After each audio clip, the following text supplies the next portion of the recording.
एक गांव में भरद्वाज नामक एक धनवान किसान रहता था। वो अपनी ज़मीन से बहुत सारा अनाज अमल करता था।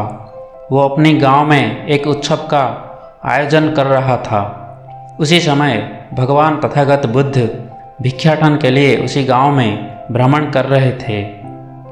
उत्सव में योग देने के लिए आए हुए प्रमुख व्यक्तिगण भगवान बुद्ध के दर्शन पाकर उन्हें बहुत ही श्रद्धा और सम्मान करने लगे। पर यह बात धनवान भरद्वाज को सहन नहीं हुआ। वो भगवान बुद्ध के पास आकर उनको भर्त्सना करने लगे और बोले, हे श्रमण, क्या भिक्षा मांगकर खाद्य और वस्त्र ग्रहण करना आपको शोभा देता है? इससे तो अच्छा है कि आप कुछ काम धंधा करके अपना जीविकार्जन करें।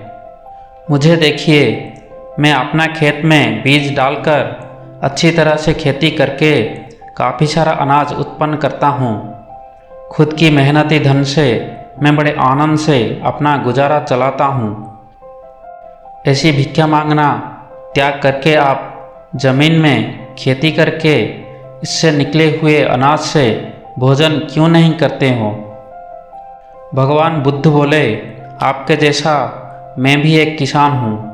किसान जैसा खेत में बीज डालकर अनाज उगाता है, मैं भी वैसा ही खेत में बीज डालकर अनाज उगाता हूँ और उसी से अपना जीविका चलाता हूँ। भरद्वाज हैरान होकर पूछे, क्या आप भी एक किसान हैं? आपका हल, बैल, जमीन कुछ भी तो मैं नहीं देख पा रहा हूँ।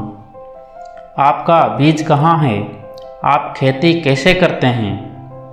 भगवान बुद्ध बोले, विश्वास मेरा बीज है, मैं उसे डालता हूँ। सत्कर्म मेरा बारिश है, ज्ञान और विनय मेरा हल। मेरा मन बैल, एकाग्रता मेरा हल सियार है और उत्साह मेरा डंडा है। उत्साह रूपी डंडा लेकर मन रूपी बैल को मैं ज्ञान रूपी हल से लगाता हूँ और उसी से शरीर रूपी खेत को उत्तम रूप से खेती करके उसमें विश्वास रूपी बीज डालता हूँ। उसमें सत्कर्म रूपी बारिश का जल सींचकर निर्वाण रूपी जो अनाज में उत्पन्न करता हूँ, उसी निर्वाण रूपी अनाज को एक बार खाने से फिर इस संसार में रहकर दुख भोगना नहीं पड़ेगा। उससे जो आनंद और शांति मिलेगा वो अनंत है, वो शाश्वत और अनमोल है। भरद्वाज भगवान बुद्ध की ऐसी सैद्धांतिक बातें सुनकर मंत्रमुग्ध हो गए।